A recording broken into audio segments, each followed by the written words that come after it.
Hello! In this video, we're going to be learning how to make tic-tac-toe in Python using the turtle library. This is made for beginner to intermediate learning, and some of the core concepts that we're going to be covering in this are how to use functions, coordinate, arrays. Some things that you're going to have to know before teaching this are how to use loops, variables, basic turtle, and conditional state, if state. Using these, we're going to make our game. So, there's a few things to consider before we start programming.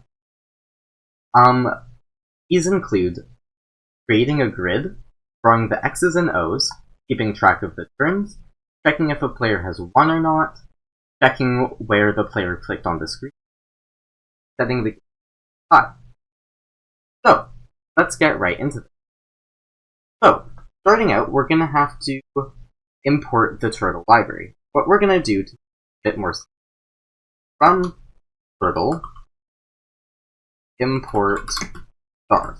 What this will do is from the turtle library, it will import everything. So now, what we can do is we can start making our game. So, let's start out by creating a grid. To do this, we're going to create a function that will be called create.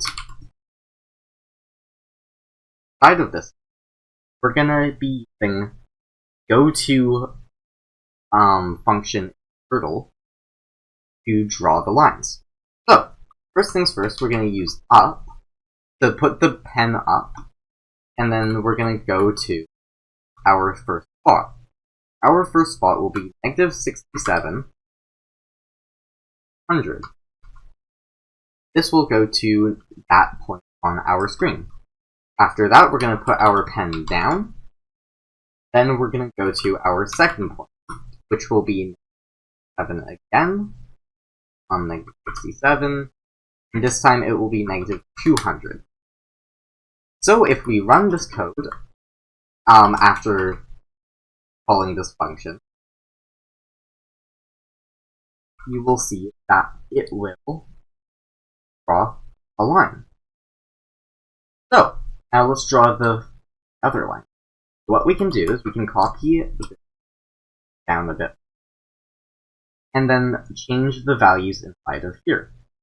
So, this time it's going to be +7 for these. And now if we run it again, you get it lines. So, now you can again, and this time we're going to have to change. We're going to draw our third line. This one will be from 267 all the way down to -2. Again, if we run this, you can see it will be our third line. Let's make the fourth one, which will be the last one. This will go from 200 to -200, -7,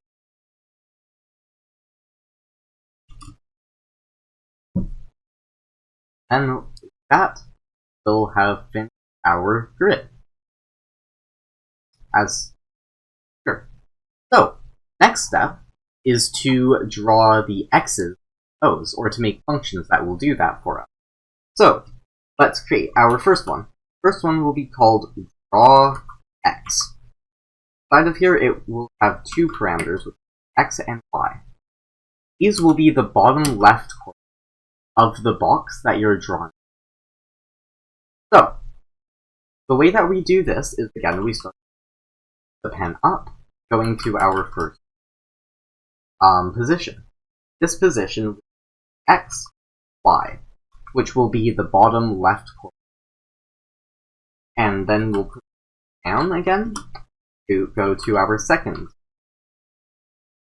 Go to X plus 133, Y plus 100. And what this will do is it will go from the bottom left-hand corner to the top right-hand. And that works because each box is 133 width height. So, if we run this after calling draw x at negative 200, our bottom left-hand box in the bottom left-hand corner, that it will draw the x in the bottom left-hand box. Or sorry, not the x, just one line. We haven't added the other line. So, let's add the other line now. Again, we can copy and paste this, then change the values. So this time, it will be starting in the bottom right-hand, going up to the left. So, to do that, we're going to have to put the first one as +1 x, and then just y by itself. And for the second go-to, it will be x, and then y plus 103. That will draw our second line. We'll finish off our draw x function. Now let's make the draw o one. So def draw o and y as our parameter. Inside here, we're going to be using built-in circle function of Python, or sorry, not Python, of Perl, which will start at the bottom point of the draw upwards, moving back up at the bottom. So, to do that, we're going to have to find a spot that's slightly above the line at the bottom of the box that we're drawing in the middle. So, it would be somewhere around where my mouse is currently. So, to do this, again, we're going to pull the pen up. Then we're going to go to our position, drawing in, which will be x plus 67, then y plus 5. Again, this will go halfway through on the width, or the x, then also slightly up on the height, or the y. Then we put our pen down, that we can draw the circle, then we will do circle, and the radius will be 60. And now, if we replace draw x with draw o, see that it will draw the o. Perfect. Let's move on to the next part. Will be tracking the player's turn. And to do that, we're going to be using two different types of variables. Let's delete these last two parts, because we don't need them now, and replace them with state equals player colon false. And then second one will be players equals draw x, comma, draw o. And what these will do, our state will keep track of what player's turn it is, saying true or false, because there are two. And then there will be the players array, which will be an array of functions. The functions our draw x, our draw o. So, you might think, asking, why are we using a bool, or a boolean, to track of the. That's because we can think about it like this. If it's player x's, that means that it is false. False. Whereas if it's player O's turn, will be true. So as you can see, by default, it will start with player x. And we will be soon to be able to keep track of whose turn it is and what letter we need to draw. So, now that we have this added, on to the next step, which is going to be figuring out where we click, and then when we do click, drawing the X or O in that position, and and then switch it to the player's turn. So to do that, we're going to create again another function we call tap. Inside here, the parameters x and y, and inside our function, we're going to have to call one of these, right? But these, like I said, start at the bottom left-hand of a box. So, how do we find that bottom left? And to do that, we're going to make a function that will return closest edges that box that you put. So, we're going to call this function for, and it will take value. Inside this function, we're going to have two pairs of parentheses. By the first one, value, and then two slash, and then 133. So this will divide value by 100. And it will be get rid of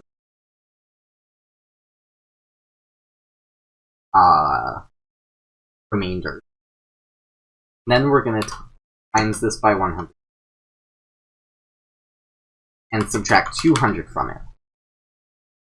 What this will do is this will give us, for whatever value you pass in, the closest edge to the left of, or to the bottom, depending on x or y value. And so, this by itself won't do anything, so we are going to have to return it. So we'll put return, value, and the rest of it. So, inside of our tap function, we can now put x equals floor of x, then y equals floor of y. And this will end up giving our bottom left hand of whatever box we tap in. So, now, after we have that, to figure out who's player, or what turn it is, right? If it's player X's turn, or if it's player O's turn. So, to do that, what we're gonna put a new function, or a new variable called draw. We're gonna set it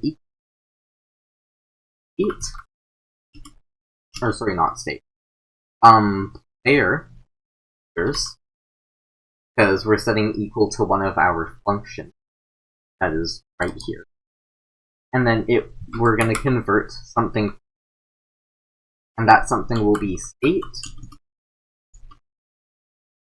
at player. And what this will do, it will return whatever value this is, and then convert it to a. And what that will do is, if it's false, it will set it to 0. If it's true, it will set it to 1. And that is useful because that will directly, because 0 index will be x, and 1 index will be O. That's exactly how we have it. False is x, and true is.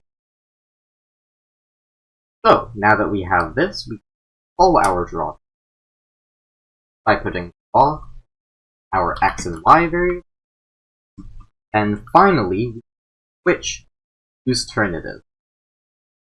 So, what we're going to do is we're going to put state at players, or at player, will be equal to not state at player.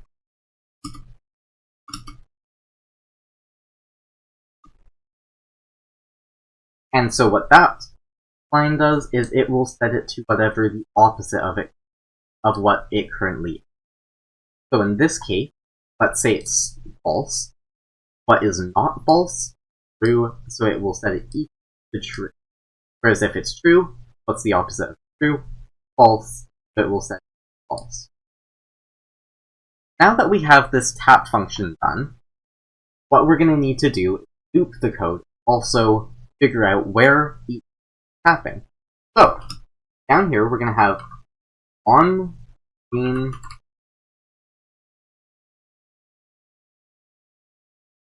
when the screen is clicked, we'll call the tap function. And this will automatically pass through whatever values or coordinates the place that you clicked. So if you click in the very middle, 0, 0, it would pass 0. And then finally, to make the code loop that we can, upon clicking, put done at the end. So now that we added these, I just realized that we need to also add this to our code. Value plus 200, not just value. So now, if we run the code, we'll see that it not create our grid or anything. That's because the create function earlier. So let's go back up to our create function and just below it, not inside of it, call the function. We'll make the grid at the beginning of the game. Now if you run the game, it will draw the grid, and you can then draw X's, O's, wherever you click. But there is a problem how it is right now. If you click somewhere where there is a box, still draw it. So what we're going to do to fix that, just right here, we're going to add one line of code that says set up. Side of this, we're going to 10, for 10 again, 70, finally 0. Now if you, it will automatically the size of the that you can't outside of it. Now you can see it works. So now, how do we check if someone has 1, right? So here, here, and then here, see that nothing really happens. We know that X won, but how does the code know that? So that's what we're gonna add now. So, what we're gonna do is we're gonna make array, a 2-dimensional array, and it is gonna be, so we're gonna call it board. We're gonna set it equal,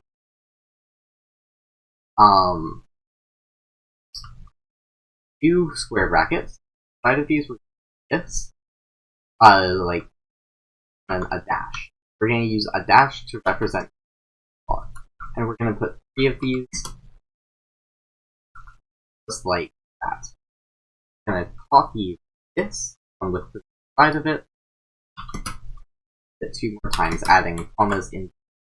This will make a 2-dimensional, and you can think of it kind of like the grid. It will end up looking something like, or you can think of it kind of like, there will be rows, columns. Although we need to looking like how click on mute. So now using this, every time we add a piece of word, you're going to have to also add it to our array.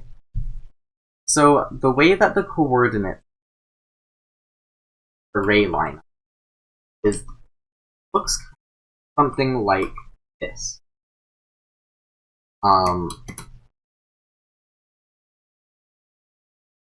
This is how this is what it looks like when it will be empty right now. Currently is would look something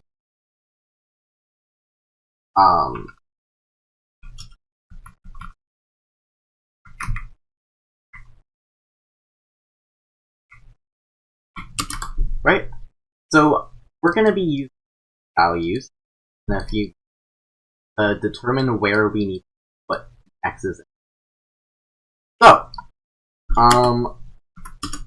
what we are going to do is inside of our drawX function at the bottom, we're going to have to add in a bunch of if statements, and they will be as follows. If x is equal to negative 200, then x equals 0.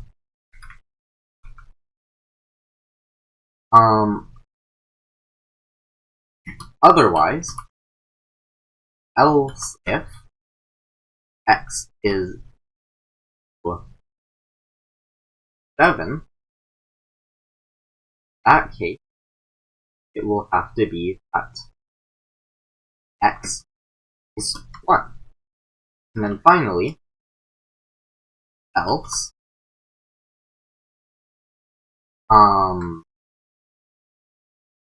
x equals 2.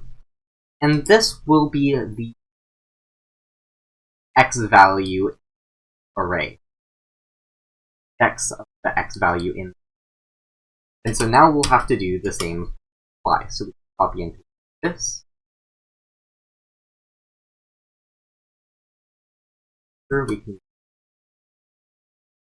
change all of these to y.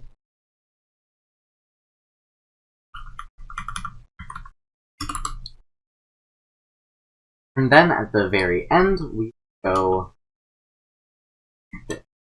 board at x, y, x. That will add an x our board array as well as. So what you can do now is copy this O function, paste this with O, and then it will work. And so this will add the moves board on screen as well as the array while you're making the moves. So let's test this so that there aren't any errors and ones. I forgot colon here. Run n. Why is that? A few more. Go. Now let's see. Awesome. Does. It will work exactly the same. And I'm not printing the array, but it is adding it so that it's changing values to x, o, x, so on, right? But we're going to keep these empty. So, now using the array, we can now check whether the player has won or not whenever they take a move. So, to do that, going to function, which we will call check player 1, or check if player 1, something like that. Now, inside of this function, we're gonna use some for loops. So, for I in of t, so this will go from 0 to 2. And so inside of here, if statements check if the player has 1, like if there's 3 in a row, right? So if board at I0 is equal to board at I1 and board and board at I1 is equal to board at I2,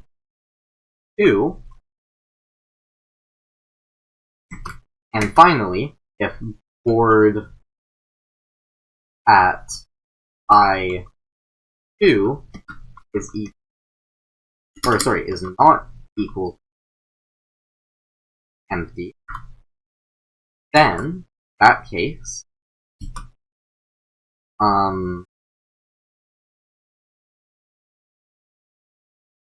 we'll clear the screen and then return, board at I 0. And so what this is saying basically is if all of the ones if these three are all that glitch.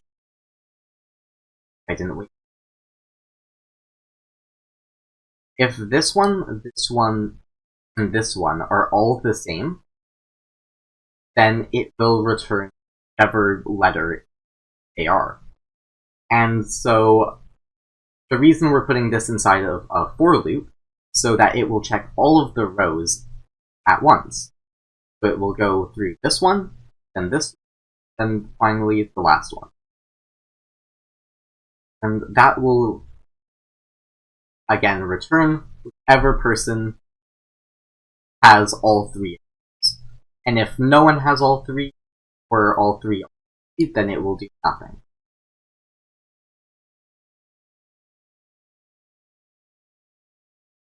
And so now what we need to check is if the columns all equal the same thing. So what we can do is we can copy this statement, and below it, or add it to an else if of this, and just reverse all of these values.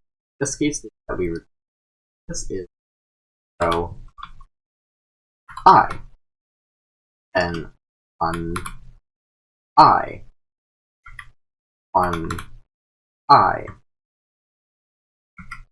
2 I, and then 2 I.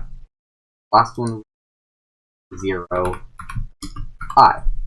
And now this will now check all of the columns instead of the rows. And of course will return whichever controls all of those columns, or has 3 in a row, right? Now we've checked the columns and the rows, but what about the diagonals? For that we don't need a for loop, so we can go outside of our for loop and put if board at 0, 0 at 0, 0 is equal to board at 1, 1 and board at 1, 1 is equal to board at 2, finally board 2, 2 does not equal empty. So then, in that case, again we will, and then return board at, and what this will do is it will check diagonals that are like this one, this one,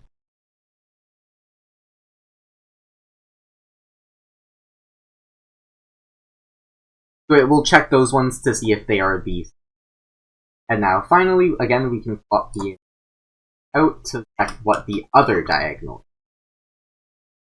is. So again, turn it into an if, and we are going to replace these values with 2, 1-1 since it's still the middle, and then 0-2.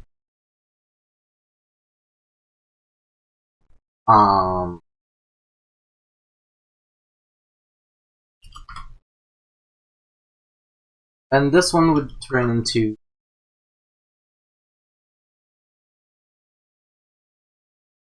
so that's our check. There's one function that will return once we call it. It will return if it will return the letter that has 1 if any player has 1. It will do nothing. So the way that we can check if a player has 1 is every time after a player moves,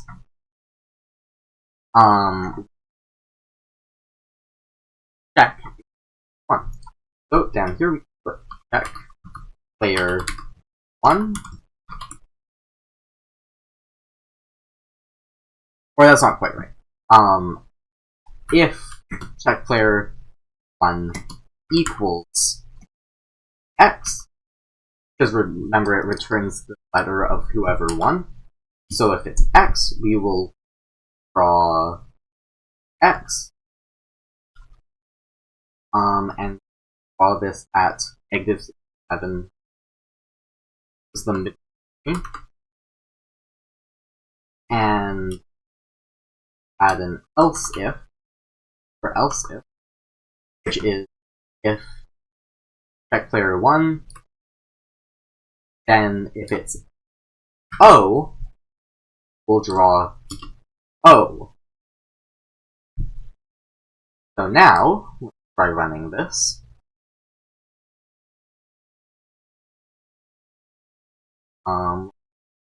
It works.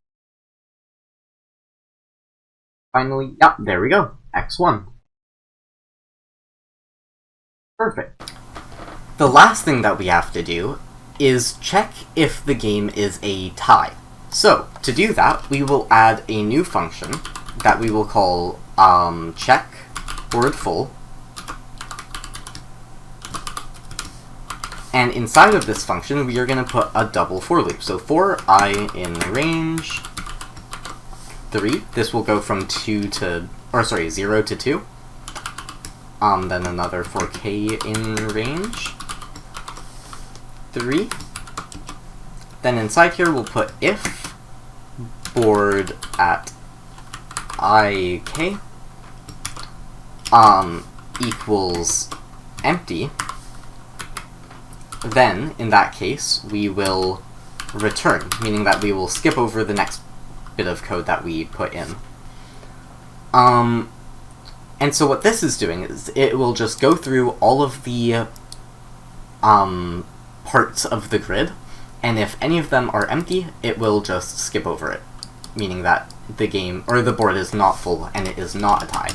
So, if it is a tie, then we will need to set the array to being empty again, so we'll put the double for loop in again, and we'll put board at ik equals empty. So we'll set all of the values to empty again, and we'll clear this screen so that there's no more grid on the screen, and then we'll have to draw the grid again because it got cleared, so we'll do create grid again. And that's it for our checkboard full function. And now, if we want to use it, we can come down into our tap function and go to the very bottom and paste it in right here. And now, if we run our game, you will be able to see that it will redraw the grid if it is a tie. So here we will get it to being a tie.